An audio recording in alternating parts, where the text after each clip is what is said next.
We now return to the Gun Show with Ted Gunderson. Special guest tonight is Keith Morgan for his job in jurying the trial of a Frank Torelli in the murder of his father, Sam Torelli. Now away we go. Hello viewers, we are back with our special guest Keith Morgan. Hey Ted, how's it going? Not bad, not bad. How was you? Oh, I can't complain. Just beautiful weather, snow all over the ground. It's the best time of the year. Really? How are the holidays treating you? Oh, they're treating me well. It's kind of the snow is interfering with work, with the post office and whatnot. It can be a bit of a pain at times. Oh, okay. I feel sorry. Yeah, it's fine. It's fine. Every working man has his bad day. Yeah, I hear you. How was the trial though? The one you just went to? Oh, yeah. Well, the people who knew about that trial, they kind of just seemed really stuck that I just either took a bribe or was not fair, and it was not fair to me. So, really? Yeah, it wasn't a good thing in that trial. It was brutal. Then, on that note, how could you let the boy go with such convincing evidence brought against him? Okay, well, that's not the first time I've been asked that, but okay, I'll elaborate. I initially, though, I did think he was guilty, but then kind of we had a talk about it. Yeah, we talked about it. We talked about if this happened, if that happened, what about this, what about that, and then gradually it became apparent that there was a reasonable doubt. Oh, really? In a lot of aspects of this trial. And it was complicated. Nothing in life is as simple as he's guilty, send him to the chair. So that's kind of what happened in that deliberation room. Oh, really? Okay, let's talk about the other jurors now. All right, sure. Were there any difficulties dealing with them during the deliberation? Oh yeah, absolutely. Something like that, a murder trial, it gets very heated. Oh, of course. It's someone's life on the line. People are going to fight for his life or just fight against him. Some people just want to see this person die. And I'm going to be honest, I was one of those people. I was one of the latter. And oh, really? I saw him as a murderer. I wanted him gone. Wow. And that's pretty... Yeah, it is dark. It's dark. That's what it is.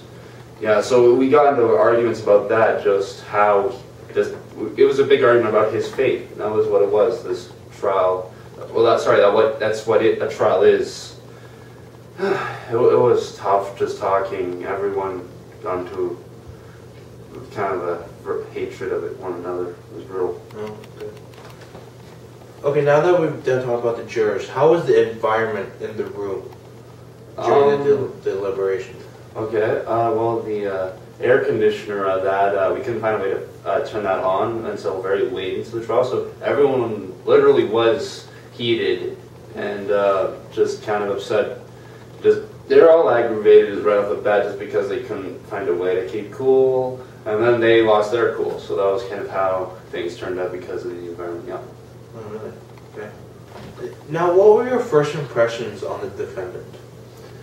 He wasn't much to look at. He just looked kind of like a typical slum kid. I said I saw a bit of my kid in him, just because he was a kid. That's pretty much it.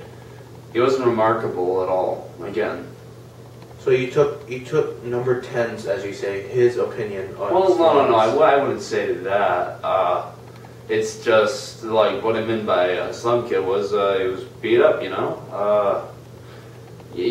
There's something about him that just looked meek. Just his facial expressions, his very demeanor. That was kind of what he was. He seemed a very meek, beat up person, all because of the environment he lived in. Oh, really? Mm-hmm. That influenced you in any way on the trial?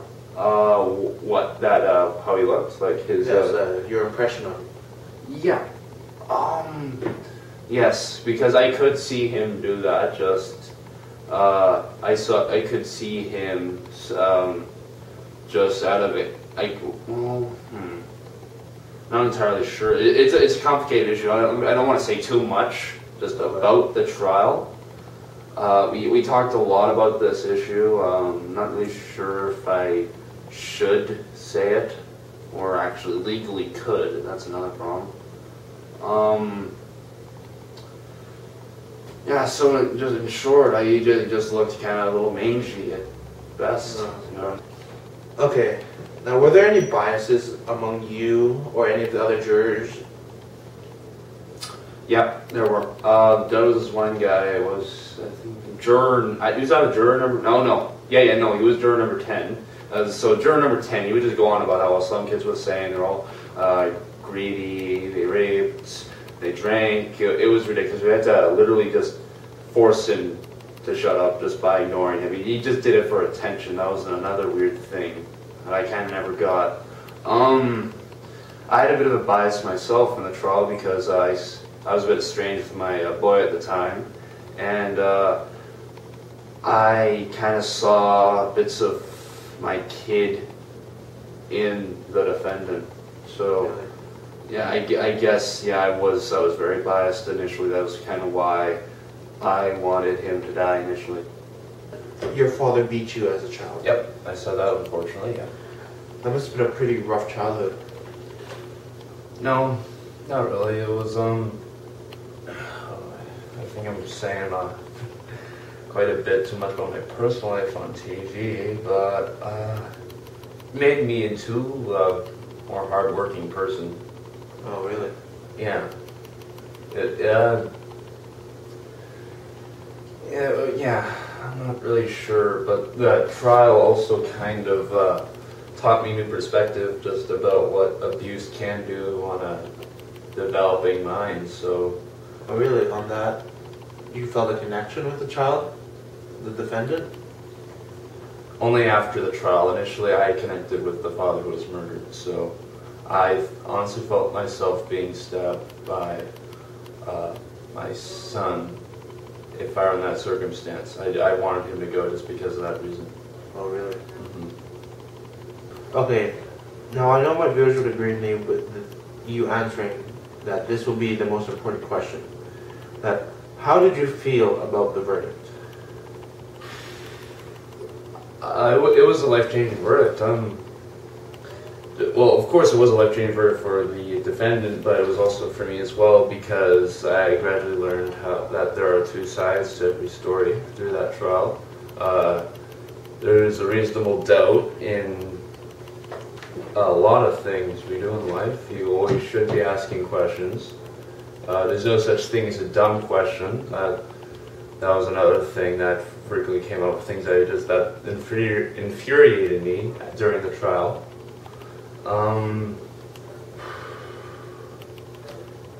And also I just gradually became less of an angry person because I just looked at some of the other jurors. They were good examples of what a person should be, not temperamental.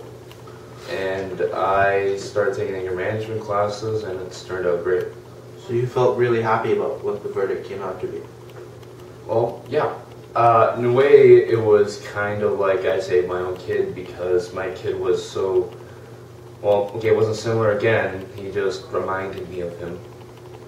And it's like I just let him free. I gave that kid life.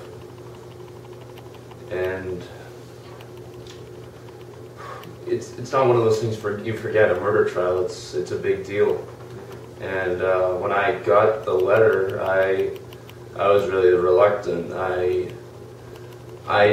Part of me wanted to be over as quick as possible. Another part wanted me to see justice, and I didn't know how I would see justice. I just wanted to see justice. That part, it's truly a unique thing.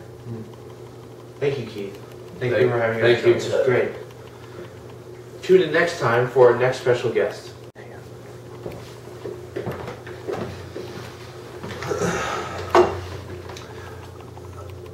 Now, why did you initially vote guilty? I initially voted guilty because I just thought the kid was a menace.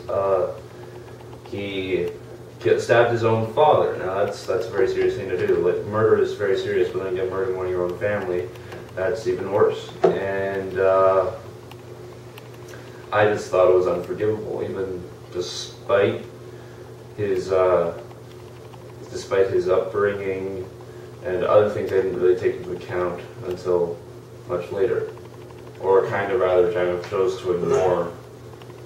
But what can you do? It's in the past. I kind of want to change that, though. I want to be a different person. Oh, okay. That's pretty good. So that was the Gun Show. We hope you like our show. Next week we'll have Sloth from the Goonies, but now we'll have to go.